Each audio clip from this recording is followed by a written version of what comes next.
Binigyan nga pala kami ulit ni Ate Jenilyn ng pagkain, tapos merong bumili sa akin ng chili garlic at may nagbigay ulit ng pagkain sa amin. Ako si Bok, lumaking mahirap pero mataas ang pangarap. Bali kahapon nga pala, ito ang ginupitan ko muna si mama ng mga kuko, kakatapos niya lang maligo nun. Tapos ayan, binigyan ko na din yung tita ko na may psychological disorder dahil nga nagkaroon kami ng pambili ng ulam kahapon. Salamat nga po pala sa mga nagbigay. Nakapagluto ako ng adobong manok tapos nilagyan ko ng saba na saging. Tapos pagkagising kaninang maga, nang gisingin ako ni mama ng alas 6 ay naggayak na nga kagad ako, dumiretso na ako sa CR para maghilamos, magsipilyo at dumiretso na nga ako agad dito kay Ate Jenilyn sa may 4. Dito sa may Try-Mo Lugaw sa may Bisitang Asul. Masasarap nga yung mga pagkain nila dito kaya naman pumunta na kayo at bumili. Meron nga sila ditong mga carbonara, spaghetti, pansit canton, tokneneng, lugaw, itlog na nilaga, at may palabok nga din pala.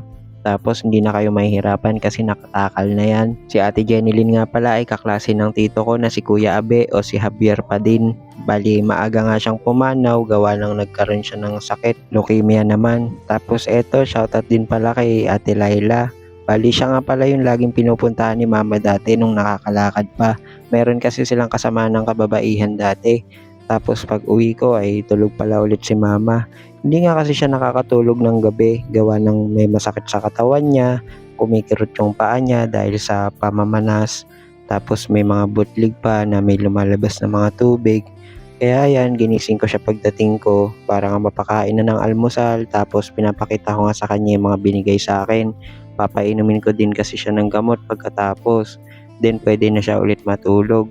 Kasi nga, umaga na nga lang siya talaga nakakatulog. Tapos binigyan ko na din itong tita ko na may psychological disorder. Siyempre, kung ano yung kinakain namin, yun din yung kinakain niya.